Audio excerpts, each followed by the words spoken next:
from ruining the fish garnish. Garnish the halibut before the halibut. Chef, I just... Yes or no? You want to pick an argument? I'm ready. To messing up the whole meal prep for dinner night. Hey. Oh, come on. Speak. I want an answer. These are the moments a single mistake destroyed a chef's career in Hell's Kitchen. Starting with Nila Hendris. Nila acted as the red team's anchor for nearly the entire season. She maintained such high standards that Gordon Ramsay frequently ordered other chefs to study her movements to learn professional conduct. She possessed a commanding voice and executed every order perfectly for 9 consecutive services. Therefore, fans and competitors alike viewed her as a lock for the final 2. Nila, never trained in fine dining. You cook meat to perfection. You've got every right to feel proud because you've done a phenomenal job. Well done. However, Nila's physical coordination evaporated during the 10th dinner service while she managed the fish station. She first delivered a tray of scallops that remained completely raw in the center. She attempted to recover, but she quickly sent up a piece of sea bass that also lacked sufficient heat. Nila lost her composure and physically hurled the undercooked fish onto the kitchen floor in front of the sous chefs. Raw, Nila, raw.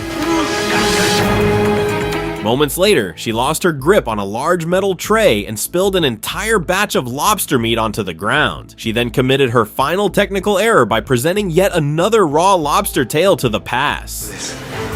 Look, it's raw. Nila!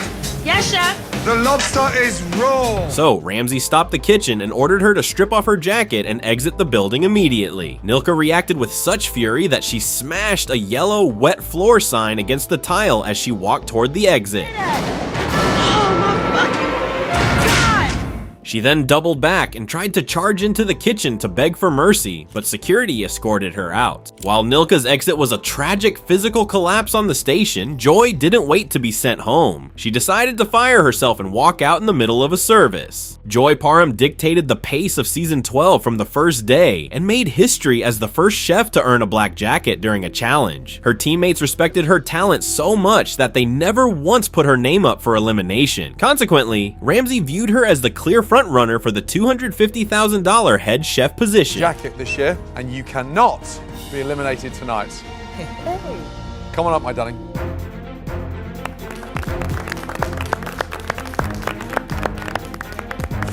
Well done, my darling. Thank you, chef. Congratulations. During the final 5 service, Joy lost her rhythm on the fish station and committed a fatal synchronization error. She rushed her halibut to the pass, while her teammates still needed minutes to finish the meat. Walking with a Joy? Yeah, take it up. Yeah, let me know so I can cut my Wellington. Joy, I need the sauce first. Oh, I can get it right now, chef. Come on, guys, please. Walking with my Wellington. Jason, I need the garnish first. This mistake guaranteed that the fish would dry out before the server could take it to the dining room. She also plated the dish without the required mussels in the sauce. No mussels, chef. No, what, darling? There's no mussels in here. Joy, I've got no mussels in here. We've got them. Steam some quickly.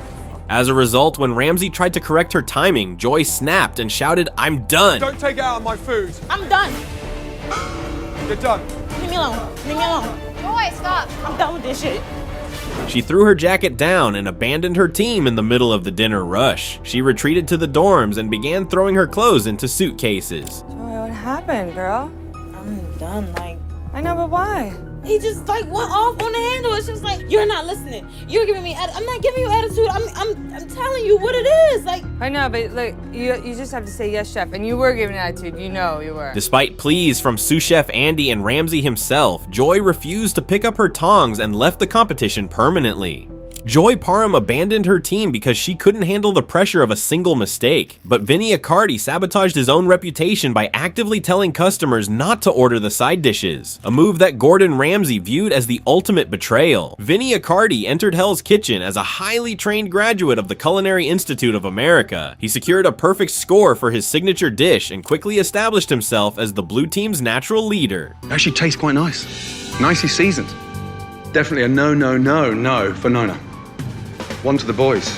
Nevertheless, Vinny's habit of overstepping his authority began to erode Ramsay's trust. First, while working the host stand, Vinny approached a table of guests and actively discouraged them from ordering side dishes. I'm gonna be perfectly honest with you. If you guys order sides, you're gonna be here till next Tuesday. I have zero confidence that Raj is getting out garnishes and sides.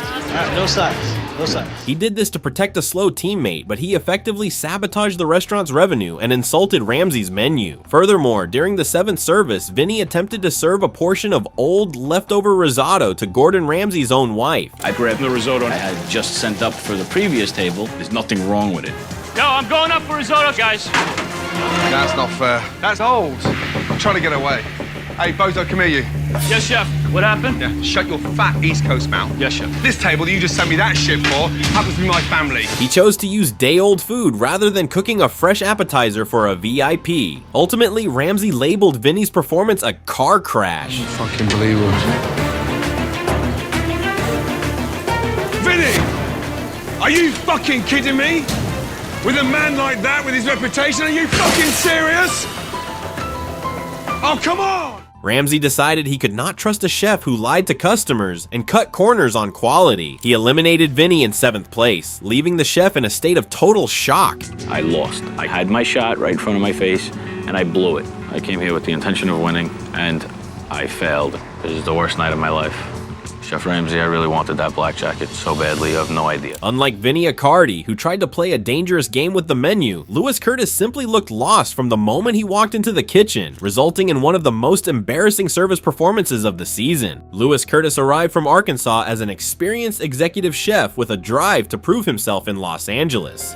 The prize is the most beautiful restaurant you could ever lay your eyes on. I've never seen something so amazing. He won a set of professional knives in an early challenge and felt his momentum building. However, his entire journey collapsed when Ramsay assigned him to the sushi station. Curtis lacked the physical dexterity required to roll and slice delicate fish. Sushi? Can you believe we're dragging the sushi? Curtis got the kitchen off to a really bad start. Damn it, I'm fucking trying. He presented sushi rolls with uneven, jagged edges that Ramsay compared to a staircase. Curtis! Working on it again, chef. Yeah, fuck off. Gentlemen, gentlemen, gentlemen! Look at this. Fat fuck, fat fuck, fat fuck. Look at that there. Look at that. Look at it. Come here, you. It's not good enough for me. It's not good enough for me. Yes, chef, working now, chef. It looked like a staircase. Yeah. He got that one on me. He also left his workstation in a state of disarray and forgot to include the wasabi. Ramsay kicked Curtis out of the kitchen before the dinner service concluded. Ramsay viewed the technical failure as so severe that he bypassed the team's nomination process entirely. Curtis. Get your ass over here. Because you completely destroyed the slim possibility of the blue team succeeding this evening. Give me your jacket. And leave Hell's Kitchen, please. He told Curtis that his inability to handle the sushi station broke the entire restaurant's rhythm and sent him home immediately. Curtis wept during his exit, fearing he had shamed his family. I'm sorry, Daddy gave it his best, but I swear to God I'll make it up to you.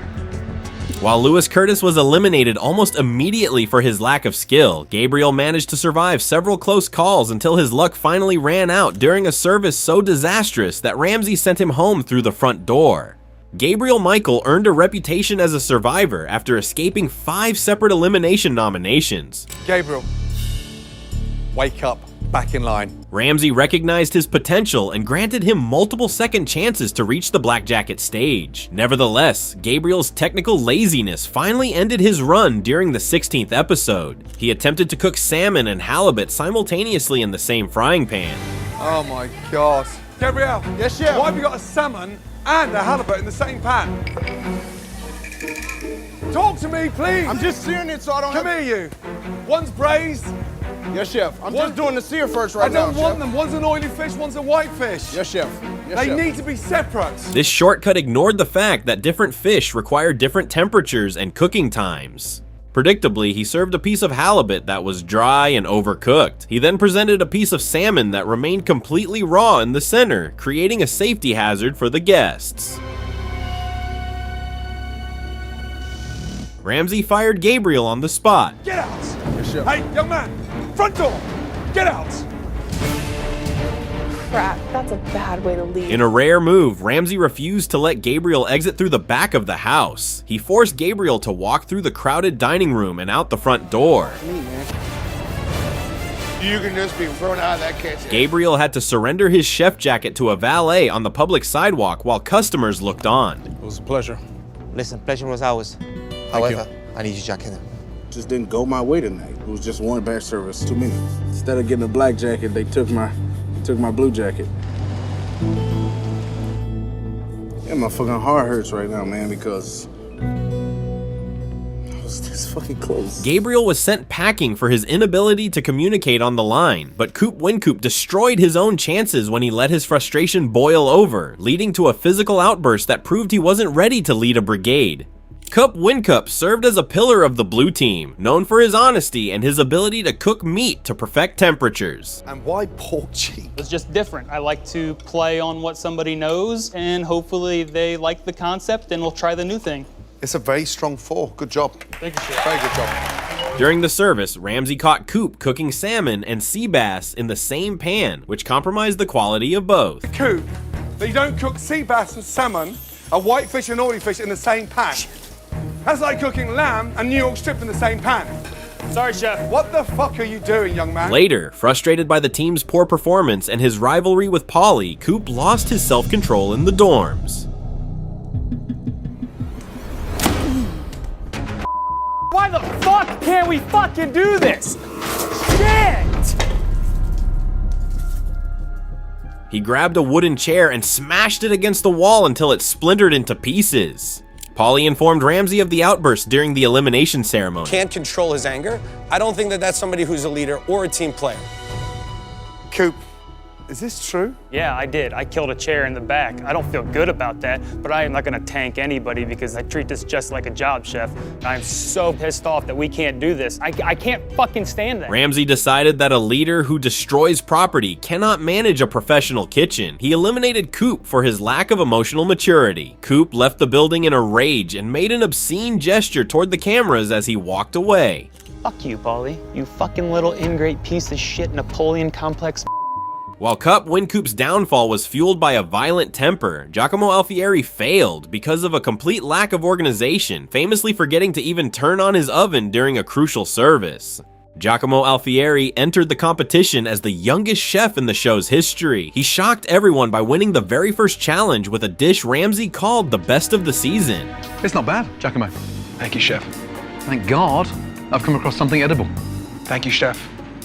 After Chef Ramsey shook my hand, I kind of feel like I have to emerge as a leader. Despite this early promise, Giacomo's lack of professional discipline surfaced in the third service. Jakamo failed to produce any food from the meat station for over half an hour. When the assistant chef investigated the delay, he discovered that Jakamo had forgotten to turn on the oven. This oven is cold. It's coming out hot. It's coming out cold. You just noticing this now? No, I noticed it earlier. Dude, you don't have the fucking gas on, stupid! Why is the oven not on? He had placed expensive cuts of meat into a cold metal box and simply let them sit. To make matters worse, Jakamo lied to Ramsey and claimed the meat was almost ready when he hadn't even started cooking. Hey, Bozo. Yes, Chef. Tell me how pink that duck is.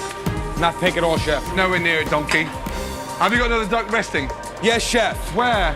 Right here, Chef. Show me. One. Why are you lying to me now? Chef, I had one here, and I knew I had a half. I know I cooked enough for it. Why are you lying to me? I'm sorry, Chef. I didn't mean to lie. You're fucking useless, you know that. As a result, Ramsey called Jakamo lost beyond belief for failing to check his basic equipment. You donkey! Sometimes I do a really good job, and sometimes I don't. And it's tough because I want to make him happy, you know? And it's really tough to do that. He eliminated Jakamo that night, noting that a chef who forgets to flip a power switch cannot lead a brigade. If you can't turn an oven on, you got no chance of even running a kitchen. Yes, Chef. Good night. Good night. Unlike Jakamo Alfieri, who couldn't get his kitchen started, Melissa Firpo went into overdrive, making the delusional decision to pre-cook 23 expensive fillets and effectively sabotaging her entire team. Melissa Firpo dominated the early days of season 3, earning the title of Shining Star from Ramsey. Things started to happen when you got on the appetizers. You are the best of the worst. She quickly took control of the red team and acted as a strict leader for the other women. However, Melissa's overconfidence led to a series of disastrous technical failures. First, she neglected her prep work and allowed a pan of potatoes to oxidize and turn black. What the fuck? Come here, Rock. Hey, madam. Yes, Chef. Yeah, come on. Chef. What is that? I have no idea. Mine doesn't look like that. Then started to blame her teammate for it. Speak. I want an answer. Chef, today when I did them, I know they're black. I did it exactly the way Rock told me to do it. That bitch is crazy. I showed her exactly how to make this simple ass, dumb ass dish. And then she was gonna blame it on me. Ramsay moved her to the blue team as a final test, but she immediately ruined the fish station and ran out of ingredients. Monkfish? Yeah, right. Fish King, come here, you. There's the monkfish. Overcooked? That's over, Chef. Oh, God almighty. You don't know that's overcooked? Sorry, Chef. Ramsay refused to wait for a vote and eliminated her on the spot for wasting her second chance. I was the worst person in the blue kitchen tonight. I'm upset that I had to leave. I didn't want to leave. I think Chef Ramsay sent me home tonight because he expected me to perform, and he said he'd give me one chance, and I didn't. While Melissa Firpo ruined her career by being overconfident in her bad decisions, Salvatore Coppola struggled simply to keep up with the basics, eventually proving that his heart couldn't compensate for his technical failures. Salvatore Coppola, a pizza chef from Naples, struggled with the speed of the kitchen until a breakout performance on the fish station in episode 4. Salvatore, you can cook. Thank you, Chef. You're not a pizza chef. Stop downgrading yourself. Trust me, you can cook. Just don't stop. However, his inability to coordinate with a team led to a total collapse during a 50th anniversary dinner. Salvatore took over the garnish station but quickly succumbed to a mental freeze. He could not provide his teammates with clear timing, offering confusing estimates like 1 to 4 minutes. You have to communicate with me. I told you that. I got your broccolini and your carrots right here. Salvatore, you need to talk to me. 1 minute and 4 minutes. He failed to cook enough asparagus for the orders and allowed a grease fire to ignite in his pan while the rest of the kitchen waited on him. Oh, now it's on fire. I mean, this is just extraordinary. Come on, Salvatore! How much fucking bullshit you full of? All the fucking meat's ready and I've got no garnish! He eventually stopped acknowledging orders entirely. Even though his team won the service, Ramsay eliminated Salvatore from the winning group. Thank you. Ramsay explained that Salvatore had lost the trust of the brigade and lacked the experience to manage a synchronized kitchen. Salvatore accepted the decision and left in 10th place. Yeah, I'm mad that I left, but at the same time, I messed it up 2-3 times in a row, so I deserve to go home. Salvatore Coppola was a slow burn of disappointment, but Eddie Jaskowiak saw his dreams vanish in a single service where his lack of communication made him invisible to Ramsay when it mattered most. Eddie Jaskowiak used his background as a hunter and sous chef to maintain a clean, organized station. He earned high scores for his venison and salmon, rarely missing a mark during challenges. Venison. It's cooked beautifully. I'm gonna give that a 3. Well done. Thank you. However, Eddie's lack of vocal leadership caused a total communication breakdown. During the 6th service, Eddie worked the garnish station, the nerve center of the kitchen, but went completely silent. He stopped giving callbacks to confirm he heard the orders. Eddie, are you ready? This silence triggered a chain reaction. The meat station misfired their food, and the fish became overcooked while waiting for Eddie's signal. Eddie physically froze and refused to speak even when Ramsay screamed for a response. So who wants to eat raw chicken? Oh my God. Nobody, Chef. Nobody, Chef. Who wants to eat raw chicken? As a result, Ramsay eliminated Eddie, stating that a silent chef is a dead chef. He sent Eddie home in 12th place because a head chef must be able to direct a team with their voice. While Eddie Jaskowiak failed to find his voice, Natalie Blake started as a front runner and the hero of the blue team before a steady decline in confidence led to her heartbreaking elimination. Natalie Blake emerged as a rock star performer who single-handedly saved the red team. Good service. We got it. Yeah, that felt great. I love my team. I just couldn't help but smile all over inside. Redemption, man.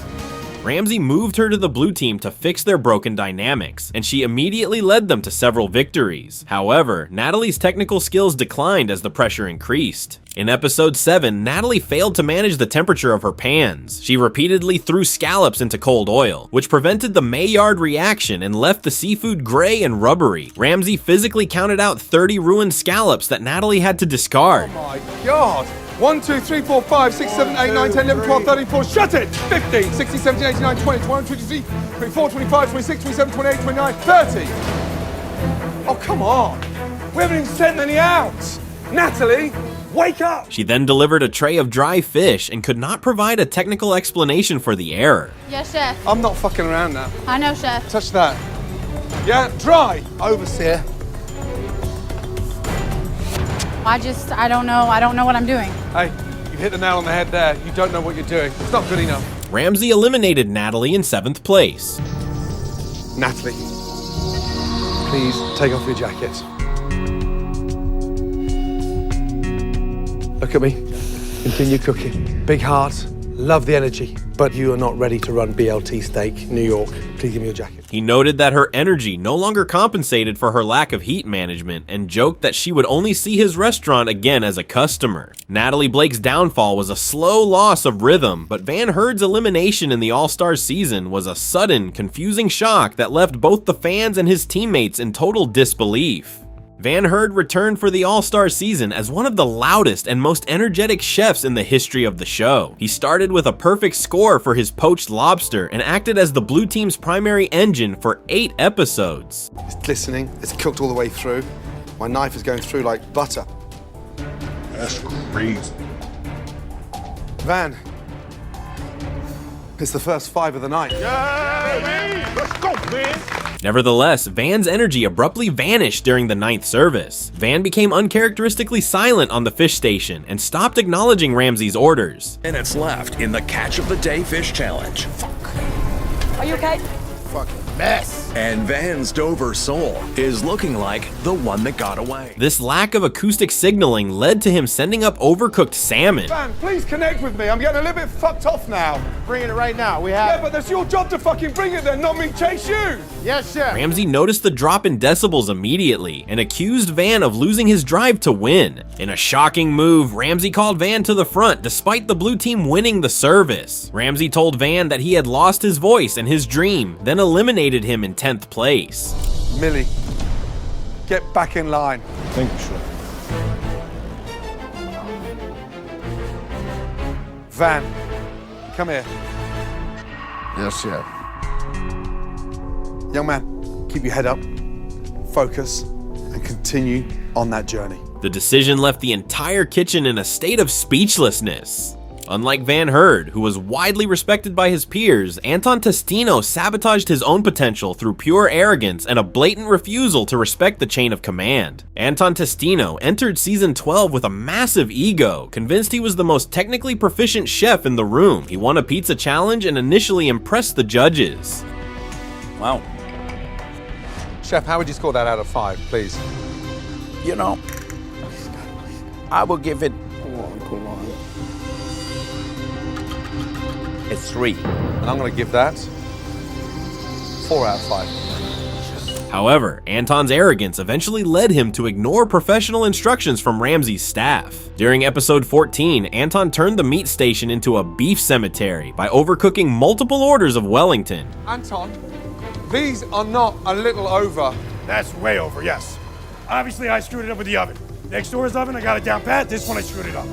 Oh, fuck me. He tried to blame the physical equipment, claiming the ovens worked inconsistently. When sous chef Andy tried to correct his technique, Anton called her a little girl and refused to listen to her. I understand that, chef. Don't think I'm gonna let some little girl get in my face, start ripping a new ass because you got issues on being a woman in the kitchen. I was just saying that this way I was showing. Stop talking back. You will not break me, and I'm just going to piss you off more on purpose. As a result, Ramsey labeled Anton out of control and eliminated him in 8th place. Downward spiral. And I am not feeling you coming back. Even as he left, Anton remained delusional and claimed he was the only true winner of the competition. But I was the best out of everybody in there.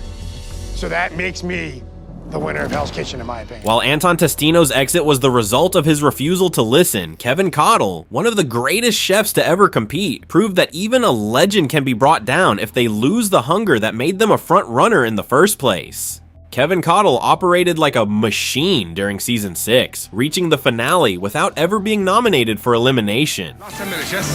Yes, chef. Right now, I'm looking at Dave, and it looks like he's got a very easy dish to execute, and I got all kinds of different components going. So, I mean, you talk about two complete... He entered the final service looking like a general ready to take command of Ramsey's empire. However, a tactical error in physical positioning cost him the title. When his team fell 40 minutes behind on the fish station, Kevin panicked. He physically abandoned his command post at the pass to grab a frying pan and cook the fish himself. We're gonna do this, and we're gonna do this together. Let's go. With tongs, you'll break the potatoes because they're delicate, okay? Man, you know you have one mid-well, right? By doing this, he stopped leading and became a soldier. He lost his bird's eye view of the kitchen and failed to see the mistakes his other teammates were making. You've got 6 tables left. Come on, speed up, let's go.